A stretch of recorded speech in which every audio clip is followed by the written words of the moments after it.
અહેમદાબાદ મિત્ર ન્યૂઝમાં આપનું સ્વાગત છે।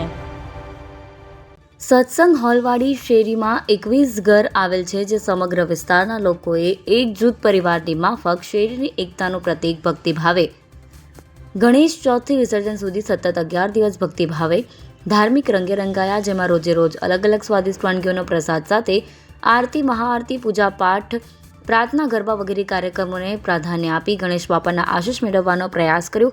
બાપાના આશીર્વાદે સમગ્ર વિસ્તારમાં ધાર્મિક કાર્યક્રમના ભાગરૂપે જોવા મળ્યો। આ કાર્યક્રમને સફળ બનાવવા માટે સમગ્ર વિસ્તારના ભાઈઓ અને બહેનોએ સહયોગ અને સહકાર સંપૂર્ણ પૂરો પાડ્યો હતો। આ કાર્યક્રમમાં હિન્દુ ધાર્મિક વિધિ દીપકભાઈ દવે મહારાજ અને જયદીપભાઈ દવે મહારાજે હિન્દુ ધાર્મિક શાસ્ત્રો અનુસાર 11 દિવસ સુધી ધાર્મિક કથા પ્રવચનો આપ્યા હતા। આ કાર્યક્રમ દરમિયાન અરવિંદભાઈ પટેલ, સંજયભાઈ ભિંડોરા, રાજુભાઈ પટેલ, પ્રતિકભાઈ ગોસાઈ, સંજયસિંહ જાડેજા, હરદાસભાઈ આહિર, શૈલેષભાઈ ગોહિલ, અશ્વિનભાઈ મિસ્ત્રી, સુરેશભાઈ મિસ્ત્રી, પંકજભાઈ ગોહિલ, મૌલિકભાઈ બાવાજી, પ્રવીણભાઈ વાઘેલા, નગીનભાઈ દરજી, રણજીતભાઈ આહિર, નરોત્તમભાઈ પ્રજાપતિ, કલ્પેશભાઈ પ્રજાપતિ વગેરે સારી એવી જહેમત ઉઠાવી કાર્યક્રમને સફળ બનાવ્યો હતો।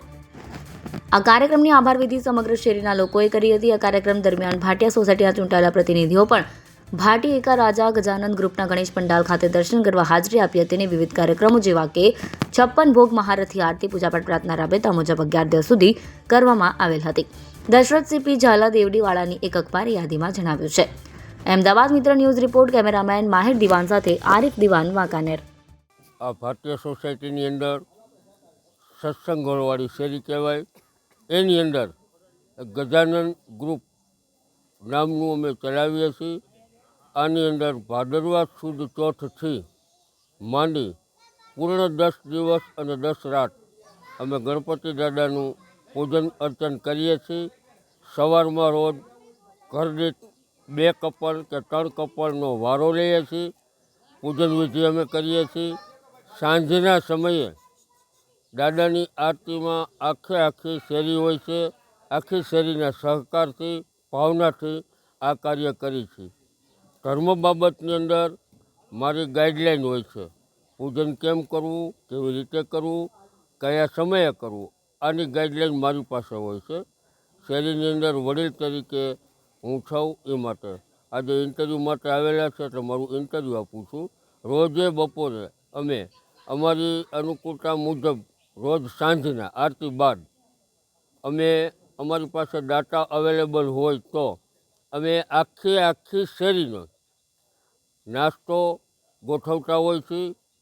ક્યારેક વડાપાવ, ક્યારેક પાણીપુરી, શક્ય હોય ગઈ સાલે અમે મૈકાના પુડલાનો પ્રોગ્રામ પણ રાખેલો।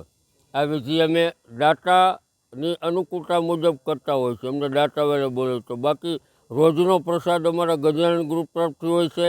રોજે સવારમાં જે કોઈ પૂજામાં બેઠા હોય એમના તરફથી સાંજની આરતીમાં પ્રસાદ હોય છે। આજુબાજુની શેરીવાળા પણ અહીંયા પ્રસાદ લેવા માટે આવતા હોય છે। અમારા સાથ સહકારની ભાવનાથી આ ગણપતિ ઉત્સવ કરતા હોય છે। આજે એમની પૂર્ણાહુતિ ગણપતિ દાદાનું વિસર્જન નિમિત્તની વિધિ હોવાથી આજે અમે આખી શેરીના સાથે મળી 3 વાગે દાદાને વાંચતા ગાતા વિદાય આપીશું। અને ત્યારબાદ પણ અમારા બૈરાવ થાકેલા હોય, ગણપતિ દાદાના વિસર્જન માટે ગયા હોય તો સાંજે પણ અમે નાસ્તાનો અને એનો પ્રોગ્રામ રાખેલ છે આખી શેરી માટે। એટલે આવા કાર્યો કરતા હોય છે અને આખી શેરીના સહકારથી અમે આ કાર્ય કરતા હોય છીએ। અને ભગવાન દાદા કાયમ માટે આવો નવો બધાનો ભાવ રાખે, ભક્તિ રાખે અને આવતી સાલ પણ દાદાનો કાર્યક્રમ આ રીતે ઉજવાય એવી ભાવના સાથે અસ્તુ। અહેમદાબાદ મિત્ર ન્યૂઝની યુટ્યુબ ચેનલને સબસ્ક્રાઇબ કરો અને બેલ આઇકોન જરૂરથી દબાવો, જેથી દરેક મહત્ત્વના વિડીયોની નોટિફિકેશન તમને મળતી રહે।